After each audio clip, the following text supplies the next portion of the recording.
the hull, surprisingly, is in pretty good nick. That's back to the original colour.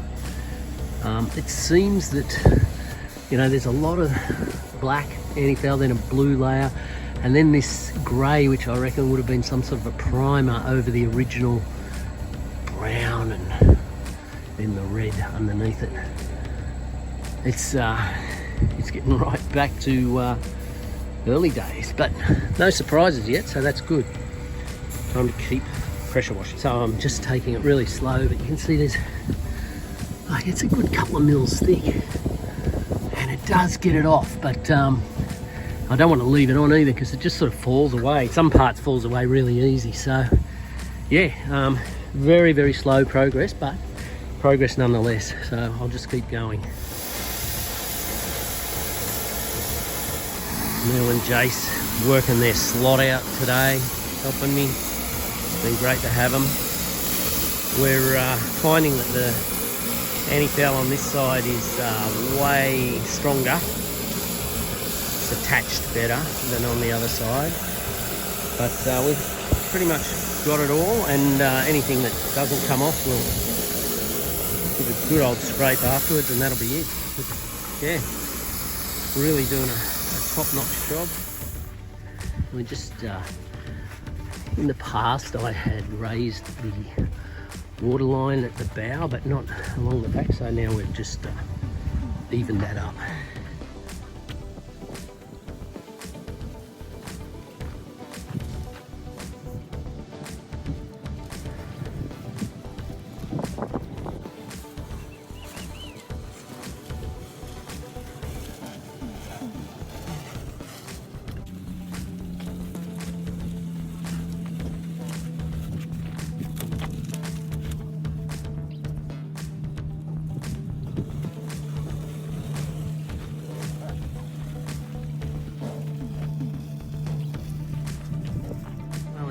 Sitting nicely on that cradle. That'll give the guys great access to fix that vent piece, and unfortunately it means I've got to bloody get the pressure washer out and finish off the antifouling. Just a bit here, a little bit in under here where the tyres were. So I've spoken to the shipwright, and what he plans to do to repair this vent member is to remove the timber that's under that sea channel.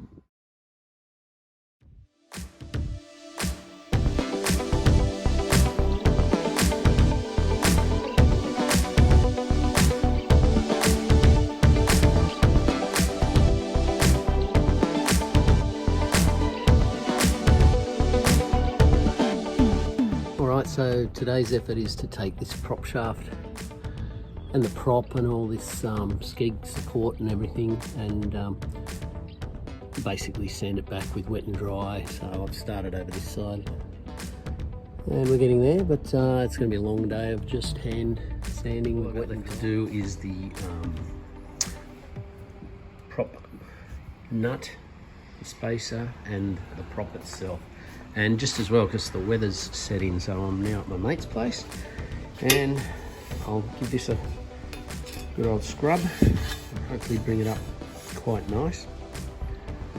Then Sean just has to do the repair work, and I'll finish up that and she can go back in the water. But this is basically all I can do until the repair's done now, so I'm really, really happy with that.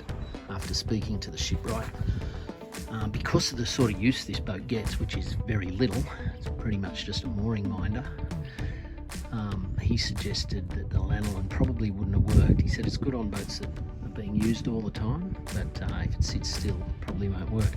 So I've primed everything with Primacon, and I'm just going to use the same antifoul which I've used on the hull, which is an ablative one, so probably not ideal, but it's what I've got, and it'll be really interesting to see how long it lasts.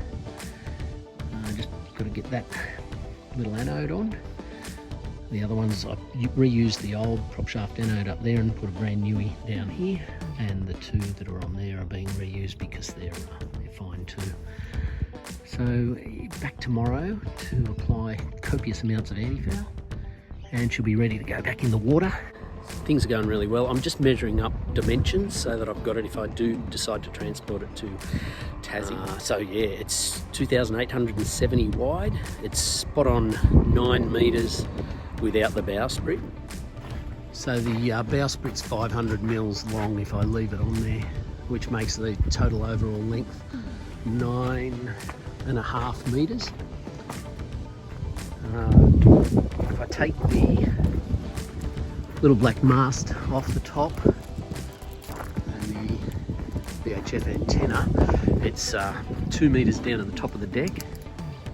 Right, so from this point here, or just a little above it, which is where the deck is, down to that, which is pretty much just a little bit below the lowest part of the boat, we've got 1.7, but I'm going to allow, say, 1.8. So 1.8 plus 2 is 3.8 high, not including any blocking or anything else. All right, it's starting to rain, so I'm going to get out of here. Okay, so I've just taken a measurement from my sounder anode, and I know now that 0.8 of a metre or 800 mil will get me to the bottom of the keel at the back there where the rudder is. So basically, yeah, I'll probably just touch bottom at 0.8 of a metre. So I'll make sure I calibrate that sounder to allow for that. Yeah, 1.2 draft is what I've got, and 0.8 from the sounder. So that's good to know. It's been good. That's a 5.2 metre length of timber he put in there. He bought it as 5.4 and it's a single length of timber. So yeah, it's good to know all those dimensions, and yeah, really happy with the way things are progressing. She'll be back in the water in no time. It'll be good to take her for a run and see what she goes like with a clean bum. I've given the raw water intake a really good clean and just primed it, and it had quite a few crustaceans and things living up in there. They're now gone, and I will try and get as much antifoul in there as I can to keep that clear so we get plenty of water coming through. But all in all, for an old boat, that's a great repair, and very happy with it. Stronger, way stronger than it was previously. So I've just hosed off all the dirt and dust that I've been walking up onto the deck, cleaned up inside the cabin, and she is ready to be put back in the water. And I believe that's going to happen in 4 or 5 days' time. Getting a outer water survey done on it tomorrow for insurance purposes. And that'll be that. Once it goes back in the water, I'll be able to put the little mast with the anchor light back up, put the outriggers on, and take it for a bit of a fun trip, I think. Just put the swag on board and go for a camp over. Just come up real nice. 3 good coats of antifoul on here now. And still, that's the last job, putting that anode on